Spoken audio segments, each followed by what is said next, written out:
gentlemen, before I get started on my TNA review, I wish to apologize for not getting my Reality of Wrestling 4 I'm really sorry that I couldn't do Reality of Wrestling. Unfortunately, I had an accident on Wednesday and I fell in the street.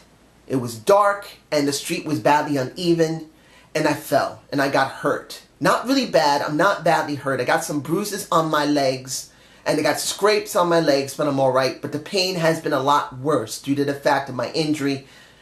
So I'm really sorry. I know, I'm sure you're going to say, dude, don't be worrying about that. It's okay as long as you're alright.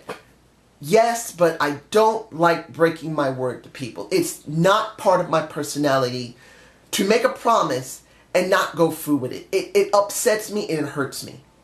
So the most I'm going to say is this. I will be doing my Reality of Wrestling 147 and I'll try to do a little short review of 146, maybe a couple of minutes just saying how I felt generally about the show.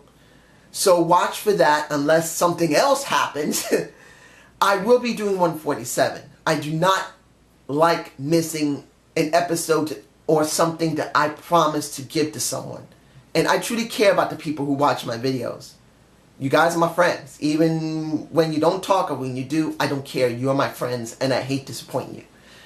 Now that we got that done, let's talk about TNA on this episode. Oh my goodness. February 9th was a surprise. There was a lot of content on this show. Was it all good? No. But there was a lot of content. The last show was garbage in most cases. It was not a good show. And I don't mean it wasn't solid, but I just felt like the booking was so bad. It was, I don't know, it was like two people could not agree and they had to have a third person do it and they didn't understand what they were getting into and they made a very sloppy show. So when we look at this show, it was a lot more focused and a lot of good content. Let's open with the DCC.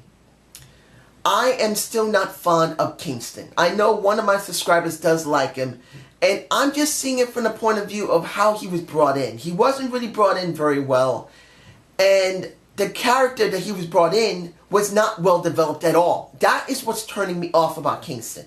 He has no really developed character. We know Bram. We know basically Storm, but when it comes to Kingston, they barely talked. Let him talk. And whenever he has talked, he has not been very good. So maybe when he breaks off and he does his own thing, he'll be better. But in this case, I just didn't like him. And I still don't like him. Not because he's just garbage. It's just that he's not developed. Personally, at my level, that I can accept. But here's someone that I'm actually glad they brought in. And that he's doing decently well. This is Tyrus. Eli Drake. Eli Drake. I love me some Eli Drake. I'm saying this before I talk about Tyrus. Eli Drake should be in the main title scene. He should. He has the right look. He has the right talking ability. His ring work, when he did that springboard over Bram, that was like, what the fuck? It wasn't like he needed to do a backflip to actually do something surprising. Eli Drake is an all-around good talent. He knows how to talk. He's a good ring general. He's not the best, but he's good as a ring general. He's good to telling a story. He knows how to really bring people in. He's got charisma. The man should already be in the main title scene. And he's working with Tyrus and the DCC. Now here's Tyrus. As much as a lot of people just don't like Tyrus, I'm seeing it from the perspective of this. Because Tyrus is now working on Fox, he has actually begun to really work on his speaking ability. And when you see him, yes, he still botches. But it's interesting what he did to Kingston. And he basically said to, how can I say this without sounding really nasty? When he talked to Bram and said, look, we have honor between each other. We're both thieves. We don't give a damn. I respect you. But when he turned to Kingston, he said, and what is Mini-Me doing here? What, you have a problem with me? What, you didn't get my fucking child support, bitch? I could not believe he went that far with, and Kingston said, what? And he tried to beat the crap out of him. And then when it came to the match, and this was one thing I wasn't fond of. It would have been better that something had to be shown. Like when the commercial came in, what they could have done was tape something just before they did the match, just to show that an official said that something needed to be done and there would be a match for this 2-on-3 handicap. I would have liked to see that. We didn't get that. And you can't expect Josh and the Pope to try and compensate for this. They needed an official. Somebody from the back had to come out and say, hey, this had to be stopped. You guys are getting in the ring. They need that sometimes. And when it came to... I know a lot of people don't like Tyrus. But when he had that interaction with Kingston about, you didn't get my child support, bitch. And then when it came to the ring and he said, who's his daddy? Me! Smashes his ass. I felt that was funny. It was nice to see a little more attitude from him. And then when James Storm started doing the Funkadactyl, which looked more like Thriller, he gets his ass kicked. Does it mean that they lost? No. DCC won the match because Eli Drake walks away from Tyrus. This is where it's going to get a little bit... I felt that when it came to Tyrus and Eli Drake, it was actually a pretty good combination. It really was. Breaking them apart now is actually not a wise thing. I just feel like it's a little too soon. Way too soon, because Tyrus is actually getting Eli Drake over to a certain extent because Eli wasn't talking. That's just how I felt. I'm going to talk about the Helms Dynasty, about Trevor Lee and Andrew Everett. It finally came to a head. And to be honest, I'm glad it did. Because what did we get here? Trevor Lee as champ. The caveman really doesn't talk to me. It's the first few times we actually heard Trevor Lee talk. And to be honest, it's mediocre. Now, of course, he can improve, but it just did not feel good. Gregory Helms is the talker for all three of them. Just is. Now, when it came to Andrew Everett, he was a little better than Trevor. But now, Trevor Lee is not the issue. Andrew Everett wasn't the issue. It was Gregory Helms, the Hurricane. I'm not doing that movement. Hurricane coming from, not doing that. I'm stupid. But in the end, Trevor Lee and Gregory Helms kicks his ass. So that means Andrew Everett is now doing a face turn. He'll probably work with DJZ when he comes back. I'm alright with it, but the problem is that, and this is the truth, if they're showing all this exhibition content on Explosion, the decal's right there, the new one, why not, and I say this over and over again, TNA, someone, please, if you have intelligence, when Explosion finishes airing that day, place it on your homepage of YouTube and let people watch it. Because still, not everyone has the Fight Network and the app and gets pop. We need to see their feud. We need to see what's going on with the X Division. Why not have someone on the main page simply say, to see the X Division, go to Explosion? How hard is it? Please, someone see that. Next, let's move on. The Braxton Stutter. I really need to get this over with. We have no idea what they have on him. And this entire show, piece by piece, I think there was 3 or 4 segments, where Braxton Stutter was given a lot of airtime. Not much was given to Allie. Not much was given to Maria. Not much was given to Laurel. And to... This better be a good secret. This better be a very good, really good secret on Braxton Stutter. Because they're really trying to build this man up to be something special. They're actually bypassing Allie for Braxton Stutter. And I find that not the right thing to do. Allie is one of the most over women they have. And this should be about Allie. Now, if they're going to add Allie in afterward, maybe he'll marry her. Alright. Or maybe they'll really make a good storyline wherever this secret is. But if this secret sucks, then they screwed over Allie for Braxton Stutter. Which, I like him. but he just is not really something. Because they haven't made him anything. Team X Gold means nothing. And doing this, if it has a bad secret, it's going to suck. Now, Shera versus Drew. The crowd did not give a damn about Shera. They booed him. Everybody was cheering for Drew. Simply because Drew just makes this. Drew Galloway makes that title relevant. I've always said, when I did my Booking the Wrestler series, that I'm actually considering doing an episode. If you guys want to see an episode of Booking the Wrestler, leave a comment below, because I have been considering who would be the best person to do a booking on.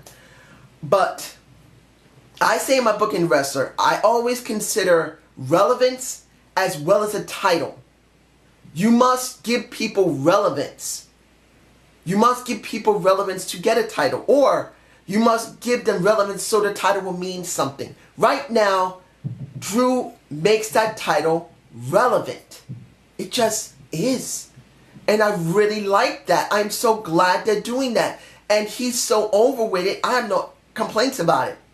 Here's another thing that's getting over. Liberace's son. Aaron Rex. What the fuck? I'm sorry. I know a lot of people may not be fond of Aaron Rex and Rockstar Spud in this situation. This is Liberace or... I love this because he reminds me of Liberace. He reminds me of Classy Freddie Blassie. A step above. Just slightly below. Here. Classy Freddie Blassie. Liberace. Aaron Rex is between them. I love it. I know it's not fully fleshed out yet. Aaron's not all the way there. But I do love seeing this. We already know the guy who played Damien Sandow could always get anything over. And it is getting slowly over. And I'm alright with that. Here's Robbie E. I'm going to say this about Robbie E. I now know that he has 2 sons. Congratulations, Robbie. I may see if I can get a picture of him and his wife. I think that their children got born in November. So the kid's about 3 or 4 or 5 months old. Wait a minute. November, December, January, February. About 3 months old. So congratulations. I want to say this. I know Robbie E is not one of the best wrestlers. He's been around since 2000. He's been wrestling 17 years, ladies and gentlemen. And the thing I see about it is this.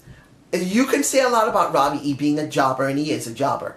But at least he's a jobber that I can identify with. That I know that can get people over to a certain extent. Or will get over to a certain extent. Oh, on and off. He's like nearly 50-50. He can get someone over, and he can get himself over. I'm not saying he does it well on either end. But he can do the job. So I am glad to see that he's a little more serious. At least until it comes to his freaking hair. Why don't he shave that shit off and truly be tougher? Because that hair really is a distraction to me personally. If he really wants to feel like he's serious, particularly that Josh Matthews said it clearly, he wants to be more serious for his kids because eventually they're going to see this stuff. And he's right. His sons will eventually see it. But why don't you shave your hair short? Be serious, bro. As you would say, Robbie E. And I'm going to go with that. Let's see what else is left. Oh, yes. Brandi is back. I still don't believe Brandi and Rosemary is the wisest thing to do. But they are pushing it. Brandi, oh my gosh. Brandi is a gorgeous woman. But I have to look at her for what she is. She is like a rebel. First starting out. Very green. You can just see the way she does her promo setting. She's a great ring announcer, but she's not a great talker as a wrestler yet. She's just bland. The cleavage that she was showing was excellent. For a woman or a man who's interested in a woman's body like hers. She has incredible cleavage. She's a beautiful woman. She has a beautiful voice. But as a female wrestler, she's just not there yet. And when it came to Rosemary coming out, who is easily polished, who easily gets people over when they are capable of being put over, this just doesn't feel right for her.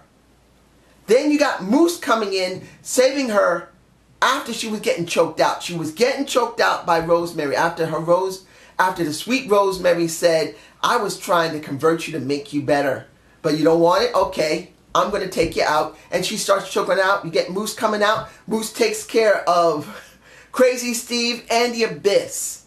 What? You could have at least made it harder for Moose. It was just a little too easy. Then the segment in the back with Moose and Brandi, which I felt was well done. It wasn't badly done. Moose was one who mainly did the talking. He did most of the talking between the two. Brandi saying that you got Big Moose and Small Moose. Why would you go there, Brandi? Small Moose? Moosey Moose? Moosey Loose? Loosey Loose? Who's who? What? Why? This was good. But Big Moose and Little Moose? Small Moose? Why? It just made her sound terrible. She should have never did it. Like I said earlier, she's not there as a talker when it's as a wrestler. She's a great ring announcer, but as a talker, she's green. And I believe her wrestling's still going to be green. She'll take at least 3 years to really become good enough that we can talk. We can call her competent. Now we got 2 things left I'm going to talk about. I can't wait until next week to see the Hardys. I wanted to make this the main thing until I saw what happened at the end of the show. Hardys have now gone to Tijuana, Mexico to fight for the freaking titles. What? They gone to, I think it's AAA. AAA, that's where they went. Psychosis, and I can't remember who else it was. It was Psychosis and somebody else. I don't think it was Homicide. I can't remember who it was. But it doesn't make a difference. They pulled the freaking trigger on this. If they're actually going from one promotion to another, that means TNA is working with AAA. If they lose or win, it doesn't really make a difference. If they do this properly, we get a match from AAA. So people will be exposed to another promotion that really does need some shine. AAA is not a bad promotion if it's AAA. TNA hopefully will also get the same shine in AAA because then they'll show it to the people there and expand the audience. And after it's over, if they go to the next promotion, which would be if they go to ROH then, and then New Japan Pro Wrestling, and then finally WWE. If this is leading to WWE, I'm all for it for one reason. No, a lot of people won't be. It's because TNA needs exposure. You're on the Fight Network on Pop as well. You're on the Fight Network in Canada, and you're also on Pop in Europe. You have no exposure to the rest of the country. But if WWE exposes you to their audience, they'll go search for them. Even though it's more difficult to find them, at least they'll get more exposure to some people that probably never seen them or have forgotten about them, and now, hell, they're considering them again. We need this for TNA. So I'll be all for it. The teleportation effect was good, and then walking through Tijuana and the advertisement was also good. So I'm fine with it. Finally, and this is reaching 18 minutes. I don't like going this far, but still. We get Lashley and Eddie Edwards for the title. Eddie's Alicia, his wife, was there along with Angelina Love. And I was kind of surprised that Angelina Love wasn't wrestling. I'm going like, whoa, she's not going to wrestle yet? She's not cleared or something? And then they went for the match. Eventually, Eddie Edwards was going to win. But then he looked like he was going to lose. And then Davey Richard comes out, grabs the title and says, no, you're not doing this shit. I said, oh boy. They're still not going to pull the trigger. But guess what they did? Triggered! Finally. We got Davey Richard finally turning heel. He grabs the ref out. Once the Boston Knee Party was enacted, the ref's looking at him like, what the hell are you doing?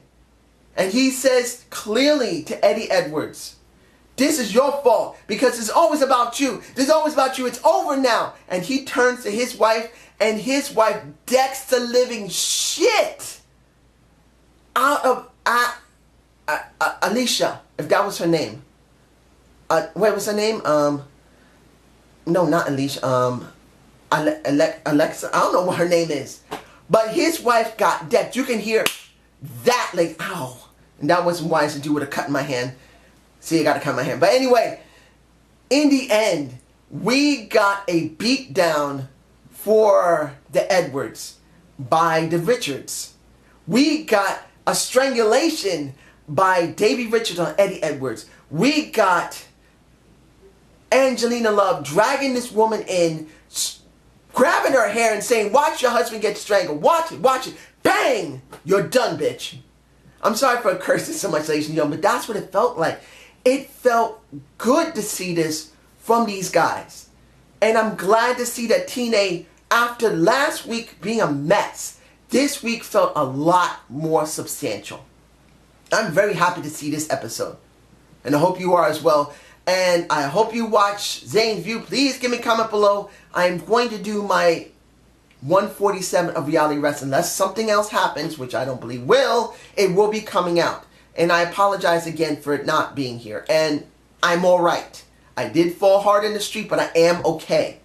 No major damage, nothing's broken. It's just very sore and very painful. And the bruise was like the swelling was about this big, but it went down. I'm fine. Have a good day. Have a good night. Peace.